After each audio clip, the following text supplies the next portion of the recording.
m'a dit que si je voulais rencontrer un Suédois pas comme les autres, il fallait rencontrer Gert. Et qu'en plus, pour voir Gert en pleine action, il fallait aller chez lui très tôt le matin.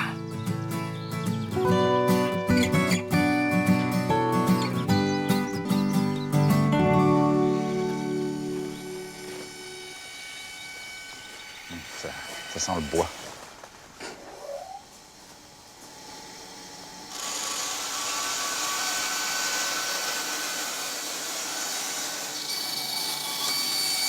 Bonjour.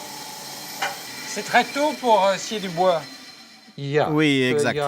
Mais si tu veux profiter de la belle lumière et passer le plus de temps possible dans la nature, tu dois te lever tôt. Donc j'essaie de fabriquer le plus d'objets possible tôt le matin. Viens voir. Ah, un petit train. Ouais, aujourd'hui je travaille sur un décor de train. Donc j'ai fait ma petite montagne. J'aimerais que le train passe sous la montagne. J'ai fabriqué des rails pour poser les wagons dessus. Pourquoi tu ris?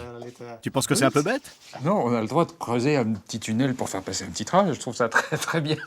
Mais je ne me lèverai pas aux aurores personnellement pour creuser un tunnel pour faire passer un petit train.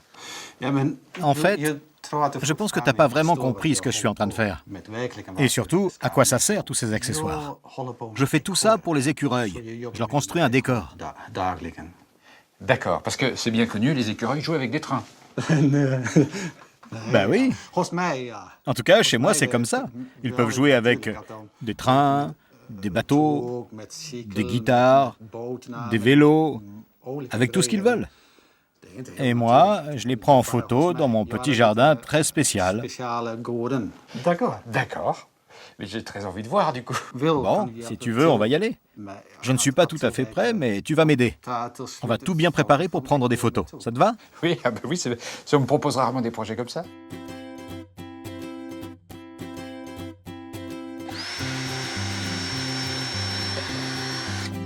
Alors, un train. Parfait. Mais le train, c'est toi le spécialiste. Ah bon? Et qu'est-ce que je dois faire? Tu peux descendre et ramener quelques pierres qui te plaisent pour le décor. Ah, celles-là, elles sont belles, oui. Choisis bien. Hein. J'imagine une sorte de paysage un peu Colorado. Il faut un peu de sable, que ce soit une sorte de désert. Là-haut, j'en ai. Prends-en beaucoup. Remplis le seau. Ce que je voudrais, c'est qu'on réussisse à faire un petit passage et passer en dessous. Comme ça. Comme ça?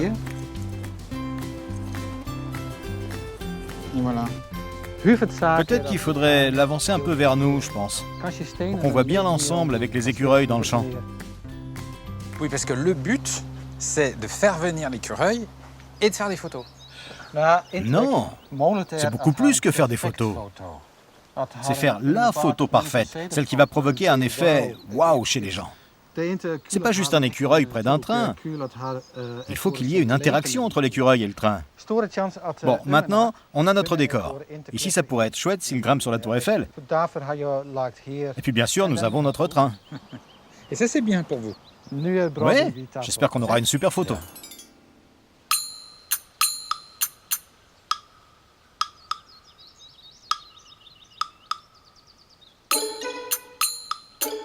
Ils arrivent par où, normalement? D'habitude, ils arrivent par la forêt, près de mes arbres. Mais parfois, ils passent derrière la maison. Il y en a un, là.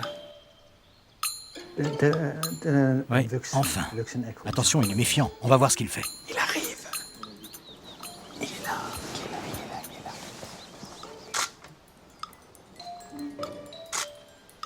C'est génial.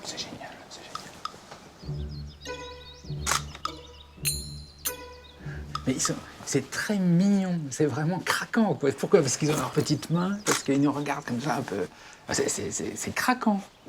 Oui, c'est peut-être leur douceur, leur légèreté. Ou alors le fait qu'ils soient si gentils. Si je regarde cet écureuil, il est déjà venu me voir, il y a 3 jours. Je ne le connaissais pas avant. Il a vraiment l'air très calme et doux. Et même si tu regardes bien son visage, on dirait qu'il sourit. C'est vrai qu'on a l'impression qu'il sourit. Et il monte sur la tour Eiffel. Ah oui, c'est super. Ah, c'est mignon.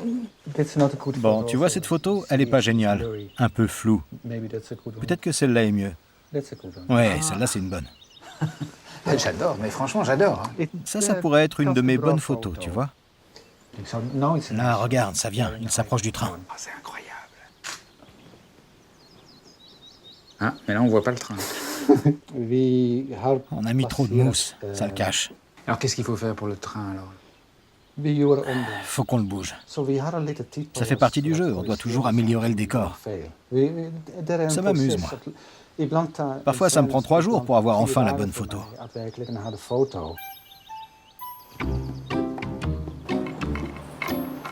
Tu peux me dire ce que ça donne? C'est bon, on voit mieux le train? Ouais, là, ça a l'air pas mal. Et là? Et c'est mieux, il est même plus joli que le mien. Non, c'est le tien. C'est ta création. Je l'ai juste modifié. Mais il n'y en a pas beaucoup des comme vous, des photographes d'écureuils. C'est assez unique, oui. On est 3 dans le monde à pratiquer cette discipline.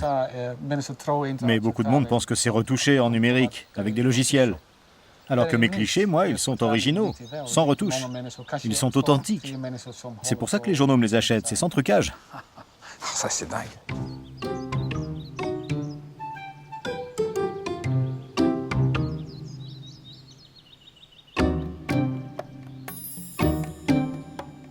Et vous avez fait combien de photos d'écureuils dans votre vie? Un nombre incalculable, des tonnes. Mais si tu parles de mes chefs-d'œuvre, j'ai dû en faire une dizaine peut-être. Mais de très belles photos, ça j'en ai fait un paquet, oui. On est tellement proche de ce qu'on veut obtenir, si proche. Ah, c'est parfait là. Ouais, on l'a notre photo. Elle est bien, non? Ah oui, c'est pas mal. Elle est bien nette, bien en place, elle est bien posée sur le train. Un écureuil qui prend le train. C'est une super photo. Mais ils se battent là. Mince. Ah bah. Gros accident. Il a craché le train. Ça, c'est pas bon du tout. Et un crash de train causé par un écureuil, c'est vrai que c'est rare. C'est cool, non? On est vraiment chanceux. On a eu une photo pas mal avec le train en place, et maintenant on peut faire une photo de catastrophe ferroviaire. C'est un jour parfait. Ouais, bravo. Bravo. Bye bye. J'adore ce genre de rencontre. Improbable. Je commence à apprécier cet esprit suédois. Discret, presque caché, mais qui, lorsque vous fouillez un peu, passez du temps, vous emmène dans un monde plein de poésie.